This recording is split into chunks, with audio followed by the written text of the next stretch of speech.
All right, I'm going to give you a little bit more practice on finding the mean and the 5-number summary and the IQR in Excel. So we're going to look at another data set. This one actually has kind of two groups to it. We're looking at the commute times for people in North Carolina and the commute times for some people in New York. So I want you to go ahead and find that data set. The tab is called Travel Time. And I'd love for you to see if you can find the mean, the median, and all of that good stuff. So go ahead and pause the video and give that a try.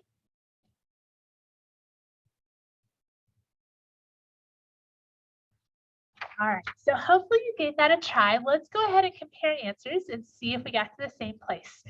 I'm actually going to start with the New York side, so the second column, and there's a reason for that. So I'm going to show you another really nice trick. So let me get these in here quick. So equals the average. And I will go ahead and highlight this. So I have C2 to C21. So get an average of 31.25. For the median, I'm going to get 22.5.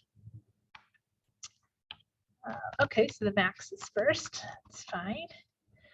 So the max, I get 85 for the New York folks, quartile. This one in here. So the third quartile, the upper end where the 75% is 41.25. Let's get the median again, so 22.5. First quartile, so we're looking at that lower 25%.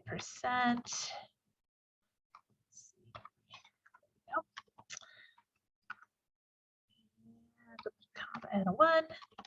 And then let's get the min in here. Right, so I have a first quartile of 15, a min of 5, and an IQR, so Q3 minus Q1. Okay, so 26.25. All right, so hopefully that matches up with you.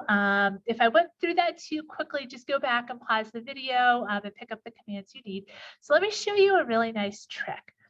And the reason I did the New York one is because it's a longer or bigger data set. And I'm going to copy this command from the mean for that one. So I could do like Control C or Command C if you're on a Mac.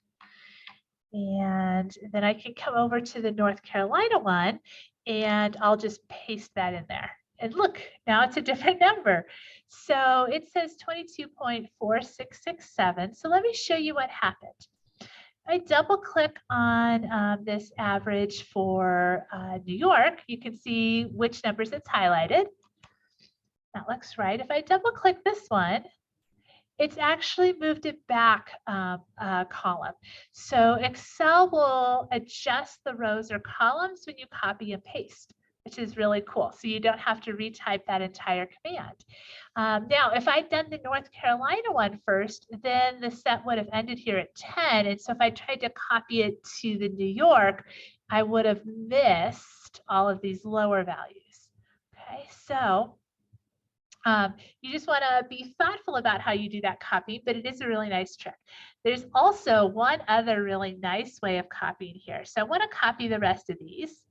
And you notice at the bottom right-hand corner, there's that little green square. If you click on that green square and hold it, and you drag it while you're still holding that button down to wherever you want it to copy to, and then let go, it should copy those commands and adjust the columns so it's getting the right amount, the right pieces of data for you there. Okay, and so in fact, we actually see that those numbers are different. So hopefully that matches what you have on your worksheet. And then let's look at how to do this box plot. So you certainly could highlight the North Carolina and make a box plot, highlight the New York and make a box plot. But what we'd really like is for the box plots to be on the same scale and to be side by side so we can compare them. So to do that, I'm going to highlight the titles as well as all the numbers. So I'm going to highlight this all as one group. And now when I go to insert my box and whisker plot, get the command to come up here. And I click on this guy, I should get both of them together. Okay, there we go. So there is my box and whisker plot. And then let's see, I'd like to know which one is which.